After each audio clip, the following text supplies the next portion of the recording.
Esta semana hice cruising en el cine por partida doble, fui a ver dos películas y ambas colocan al sonido en el centro de su narrativa. La primera parte de un testimonio de la vida real para rescatar la memoria de uno de los horrores más brutales que se viven actualmente en el mundo,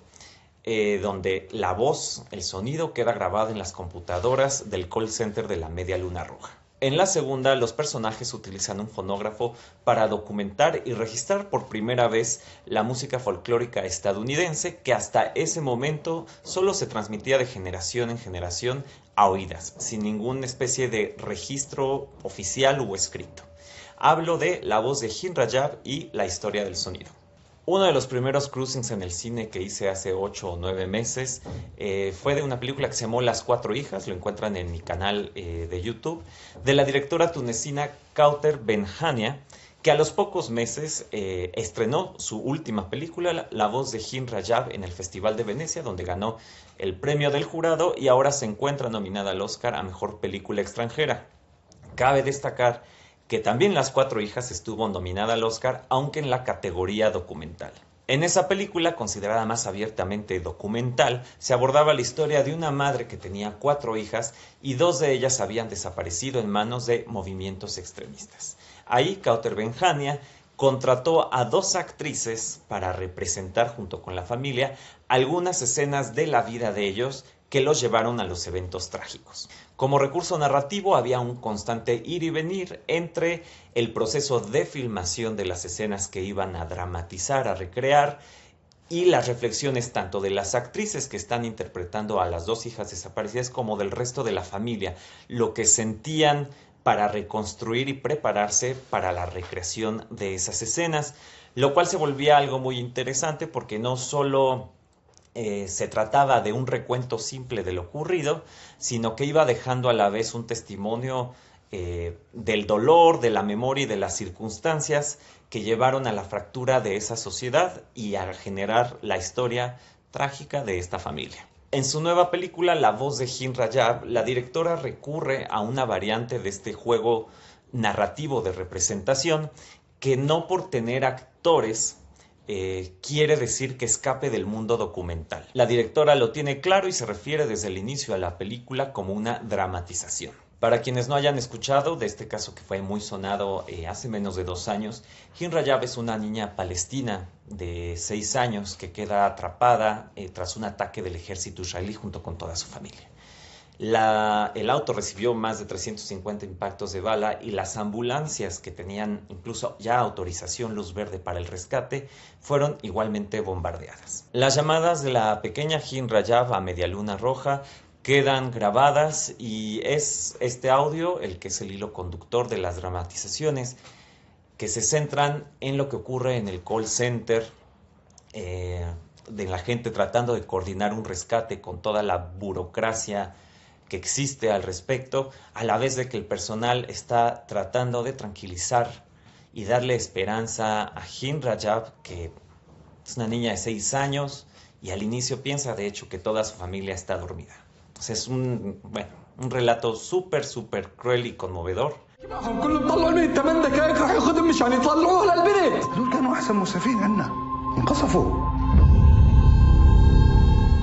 Nuevamente aquí la voz de Jim Rajab es la voz real de ella y vemos a los actores muchas veces escuchando los audios originales de las personas que ellos representan de la Media Luna Roja, intercalados también con momentos que sí quedaron grabados en cámara de las oficinas. Este recurso narrativo, el juego entre la representación y la realidad, es usado constantemente en la forma en que lo utiliza la directora. Es usado constantemente para recordarnos que si bien se trata de una dramatización,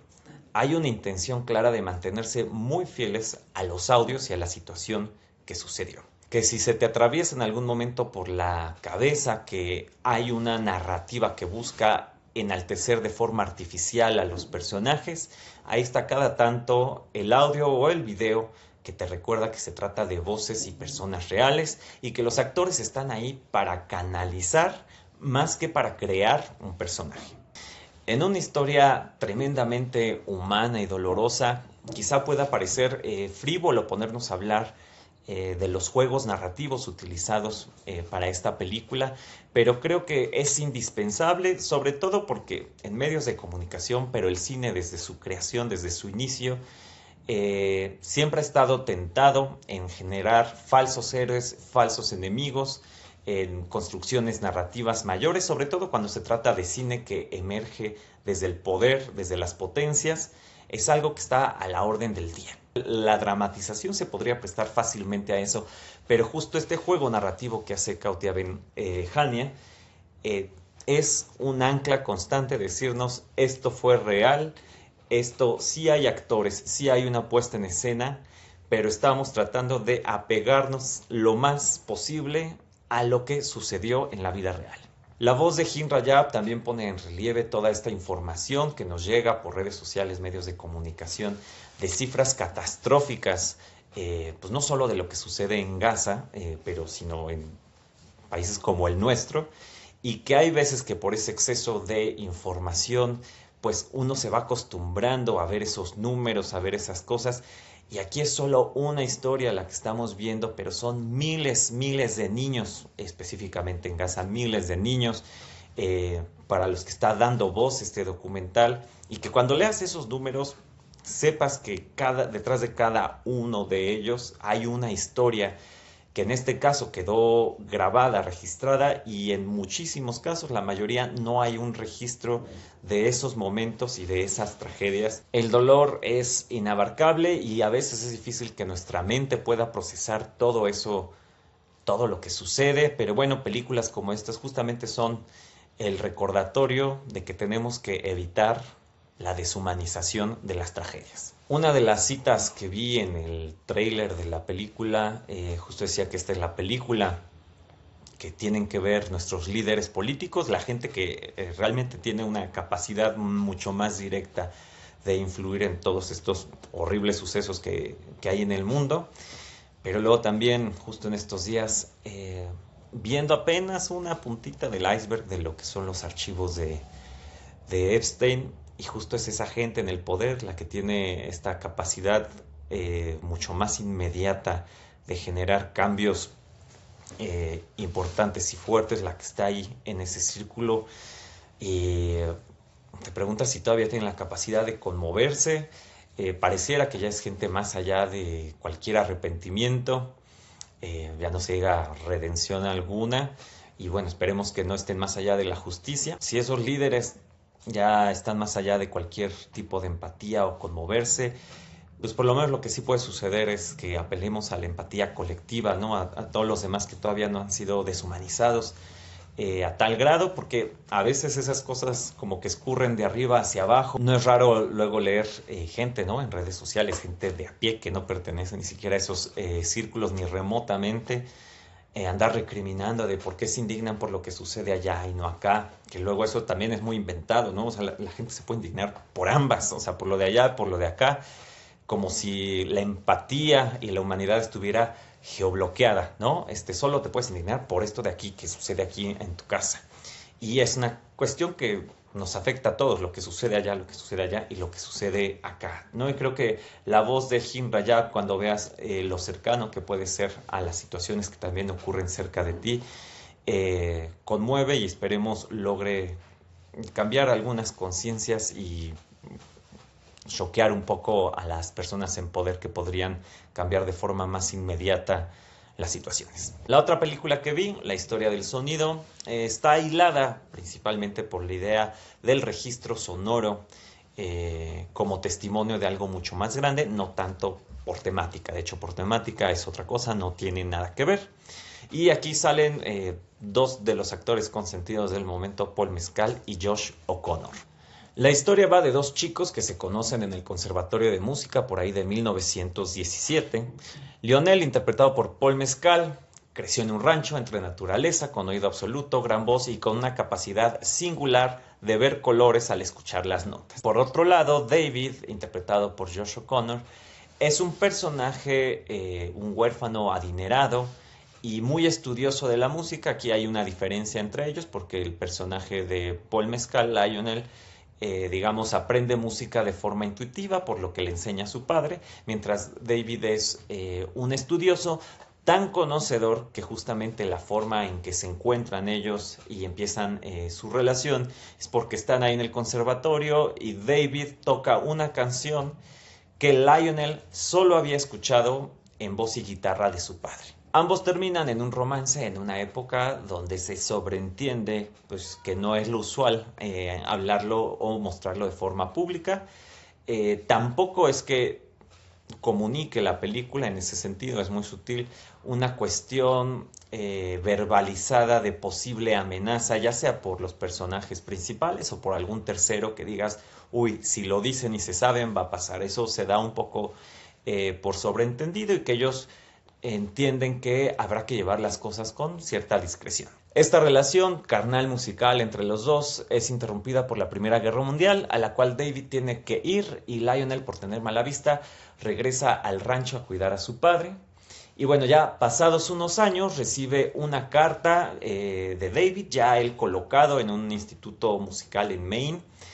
donde lo invita a que junto con él recorran distintas zonas de Estados Unidos para grabar en fonógrafo toda esa música folclórica que no tiene registro aún, que ha sido heredada por generaciones de manera oral. Y bueno, el ejercicio que ellos van a hacer es ir registrando y poniendo en escrito y a través del fonógrafo las canciones, ¿no? Que haya por lo menos por primera vez una especie de memoria accesible a más gente, más allá de los ranchos o comunidades a la que esta música pertenecía. Y justo durante este viaje, si bien ya había pues una relación romántica y carnal, es durante este viaje que la relación crece en muchos sentidos mientras van compartiendo momentos en distintas casas con distintas personas. Es una película que me genera emociones encontradas porque por un lado se me hace extremadamente original el conducto que encuentra para contar esta historia romántica, que haya en el origen de ese romance una tesis musical y de memoria, de rescate de historias que no han sido contadas de alguna forma en paralelismo con muchas de las historias LGBT que no fueron registradas porque vivían en lo oculto o en ciertas cosas, en ciertas partes de forma muy recóndita y secreta, ¿no? Esa parte me parece muy original. También tiene esta cuestión de un personaje con oído absoluto que ve colores cuando escucha las notas. Es decir, tiene muchísimos elementos atípicos en una historia de amor. Se me hizo esa parte, la verdad, muy padre, muy atractiva. Pero por el otro lado, la forma narrativa que encuentran desde dirección, pues, parece que trabaja en contra de todas las emociones que tiene la película y de todos los conceptos. Es decir, tenía tantos elementos a explotar que lo convencional, desde cómo filma, cómo hace sus montajes, los números musicales apagados, ¿no? Casi con un pulso muy bajo en cuanto a su relación con la imagen y los personajes. Tenía muchos elementos, pero los sentí desde mi punto de vista muy desaprovechados. Claro, la idea no es pensar en la película que pudo haber sido, ¿no? Sino la película que es, pero siendo tan original en tantos aspectos que justo el envasado final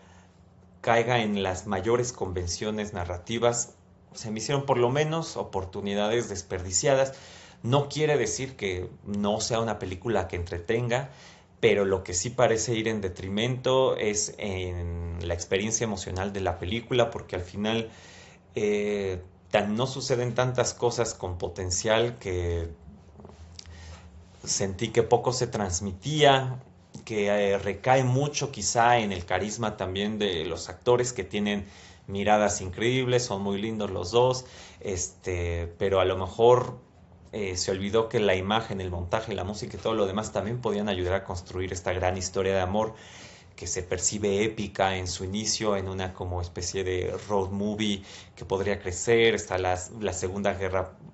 Primera Guerra Mundial de por medio. Es decir, hay tanto, me parece que mitigó y en el mal sentido todos los riesgos de los cuales ya partía. Me recordó a una película que vi hace ya unos años que me encantó, que se llama Song of Granite. No encontré el título en español, parece que ese fue el título universal, que va de la historia es irlandesa, de un cantante folclórico que se convierte en el más famoso, digamos, del país, pero la película va recorriendo de su infancia hasta su momento, digamos, de fama, y mientras lo hace, captura estos momentos de las influencias del cantante, la gente tocando música en algún bar, en el pueblo, en todos lados, pero ahí sí que, y eso que es una película de pulso muy bajo, es bastante lenta, digamos, en cuanto a ritmo, pero visualmente es espectacular. La fotografía, la composición, y sobre todo estos momentos que se sienten súper auténticos de la gente cantando en el campo, en los bares, en todos lados, y vas entendiendo al personaje y lo que representó como al final en su música. Es otro tipo de enfoque de película, no es una película como de construcción de personaje en el sentido más tradicional, como a lo mejor aquí sí lo son los dos protagonistas que tienen sus intenciones, sus secretos, ¿no? Y van tomando decisiones a lo largo de la película que terminan llevándolos a punto A o punto B. Aquí es más bien como una exploración, ficción documentalosa, increíblemente filmada, que te transmite todo eso. Son películas muy distintas, pero un poco a lo que me hizo recordar es cómo capturan la autenticidad